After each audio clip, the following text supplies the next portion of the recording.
Hello everybody, my name is Lucy and welcome to Books and Brushes. It's 2019 January, it's the first wrap up of the year, so let's just get straight in. I kind of want to do this in descending order this month. I know, Maverick, but I feel like the most interesting books I've read this month are the ones I read at the beginning of the month, and I kind of just for that reason want to go in descending order. I want to save those juicy, really interesting books kind of till the end, like my own little finale dessert, I don't know. So we're going to start off with the book I am currently reading, which is my last January read, and that is Frostblood by Ellie Blake. Now I've shown this before and I've shown you that I'm reading it, still reading it, probably will be reading it into February, but it's a January read because I've read most of it in January, so don't fight me on this. I've talked about this book before, I don't want to dwell too much further into it, but it's about a world in which Frostbloods rule and they are tyrannical leaders of everything, and if you're a Fireblood you're seen as bad, like the devil, you're a witch, because you know you're not a Frostblood, you're a Fireblood. And this one girl who's a Fireblood, her mother has been killed, she's been thrown in prison, things aren't going great for her because she's a Fireblood. And then this group of people comes to break her out of her prison and they want something in return. And she's trying to decide whether actually she would rather kill the king, the Frost King himself, as well, because of all that he's taken from her. It's a fantasy series with elemental magic. And yeah, I don't want to talk too much about it because I haven't finished it, so unfortunately for a wrap up, I can't really wrap this book up. So maybe in my February wrap up I could talk a little bit more about this one, like my rating and everything. But yeah, I am enjoying it, I love the fantasyness. I'm not totally gripped yet, it's not, like, I'm enjoying it, but it's not, wow, unique, I've never read that before, kind of, so I'm guessing it'll probably fall in around about the 7 out of 10 era. That's my guess so far. But I never like to judge a book until I've gotten to the end, because then it's not really fair. What if the finale is amazing? It totally changes my perception. That's all I really have to say on Frostblood so far. So the next book, the third book I read in January, was Harry Potter and the Half-Blood Prince, audiobook style. So, as you know, if you've been watching any of my wrap-ups or anything, I've been going through the Harry Potter series on audiobook again, like I do all the time. And I've gotten to Half-Blood Prince. I'm about, I don't know, 3/4 of the way, so I'll be finished with this real soon. And I just love reading them, or listening to them every single time. Like, they never get old. That's what fascinates me about Harry Potter series, you know, like, they never get dull. You think after listening to it and reading it a million times, you'd get a bit bored. You don't. Like, I'm still as fascinated and still just have so much enjoyment out of it. And yeah, I will reread and re-listen to the series until the day I die, probably. So be expecting to see this every wrap up, because you're gonna see a Harry Potter book. It's just natural. Now I've got those two kind of out of the way, these are the two books that I really want to talk about. First and second books I read in January. Now, the second book I read in January was Vox by Christina Dulcher. Now, I do have a physical copy, I have a hardback, but I don't currently have it because I lent it to my mum and haven't got it back yet. My mum's already read it as well and she loved it. This book was so weird and yet I loved it. It was kind of a punt buy. I'm pretty sure Amazon recommended this to me at some point, saying, oh, you've liked these kind of books, how about this book? It's an adult dystopian and it's just so different.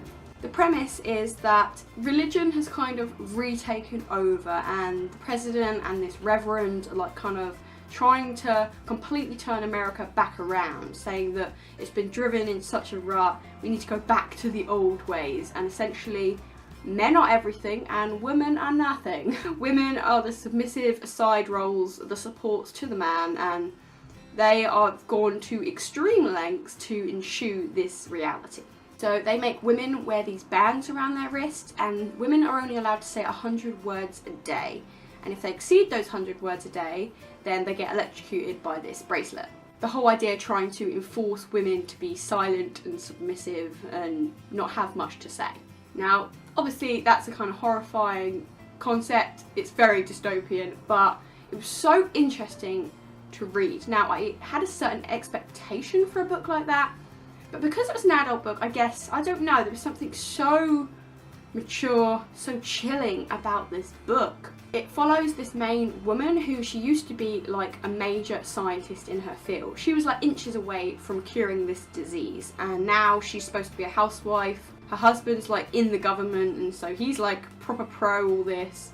Her sons are growing up and respecting her less and less by the day, and her little girl doesn't speak and has been trained like a dog not to. This woman is watching all this and just stuck and unable to do or say anything about the matter. She's just been completely confined and trapped, and she's grown to even hate her own family. And in the beginning, it doesn't really kind of tell you how America's been taken over. It starts with just snippets of her life in this situation and how horrid it is to see her son think of her as nothing, see her daughter not speak, to be so afraid of your own speech and to know you have so much to say. There were so many small bits that made me feel like this bit where she was like she missed just chatting with her husband in the evening. Something so small, and yet there was those little moments that like, whoa, you know, that's just a horrible future to envision. In the story, the president's brother gets sick, and guess what? It was the disease that she pretty much had the cure to. So they enlist her because none of the guy scientists could do what she can do, and they're like, yeah, we kind of need you. So they're like, we will take off your bracelet if you cure the president's brother. But she really, really wants to do this because she wants her bracelet off again, but she knows the second she cures it, and she's close to curing it, they'll just slap it back on and she would have helped them, and she doesn't know how to navigate this whole situation. There are dramas and secrets. It's just a really interesting book to read. I think the most interesting thing was just her perspective and her thought process, because she can't talk anymore. All she has is a thought process, and it's like, what was she willing to do? She just wanted to run with her family. She couldn't go anywhere, and it was just really interesting book to read. I thought the ending was a little bit rushed. My mum said that when I was like, what did you think? One of the things she said was like, the ending was a bit hurried. And I was like, yeah, no, I agree with that. But other than that, that's the only real major negative I could pull. Like I said, it didn't really explain the depths of how America had come to this horrid future. It kind of just shows you little snippets of how it got there through the process of the story. So in the beginning, you're like, well, how the hell did we go from what we are now to this to this dire future? But it shows you through like these snippets, and I kind of didn't mind that. With a lot of books like this, I find you just have to suspend your disbelief, and it's one of those things where a lot of people can criticise a book for that, if you have to suspend your disbelief. But it's so easy to do, and in this book it was easy enough to be like, you know, whatever, this is the way it is. Who cares how it got here? This is what it is now, and how is she going to deal with it? Because the main character and a couple of her best friends, the other doctors, are scientists, you know, the ones that have the cure to this disease, it's quite an intelligent read. You know, I liked the sciencey aspect of it because you knew that she was intelligent, and that's what the real kicker was. Like, she was a woman, but she was more intelligent than any other man in the room, and yet they had said, you can't speak because men know better, we are better, we have to have the jobs because we're just smarter, and we have to bring home the bacon, and you have to stay home. But she's actually one of the best scientists who could cure a disease, and yet they're making her shut up. That was what the crux of this was. Like, there was like a point where the guy who's now running her old research centre, because, you know, she's not allowed a job anymore, he's like an idiot, and she's like, well, all of the scientists you've employed are so much worse than me and my good friend Lynn over there. And they didn't know anything, and that's what was kind of funny about it, that they had to turn to this woman in need, and it was like, do you not see? But yeah, so I loved that science element. It wasn't like too in your face, like it didn't jam science jargon down your throat, but you could just sense the intelligence of this woman and the scientific situation that was taking place. Loved the conflict between her and Lorenzo. This was a guy in her research unit who I enjoyed that. I thought that was well done. It was one of those things that could have gone badly wrong. And maybe you read it and thought it went wrong, but I don't know, I just thought it was well weaved into the story. If you love a story that has like snippets, a progression, and is a bit mysterious and doesn't reveal its whole self to you, it's a little bit more intelligent and mature in the way it progresses in the story. It's a chilling story to tell. This is the book. So I thoroughly enjoyed it. Was it perfect? No, but it was a brilliant, brilliant book. I give it a good 8 out of 10. And so we move on to the last book in this wrap up and the first book I read this year. What a book to start off with. Like, of all the books I could have started with, I started with this one, and it really has set the tone for 2019. Now, back to my mum. So my mum recommended this book to me at the end of last year.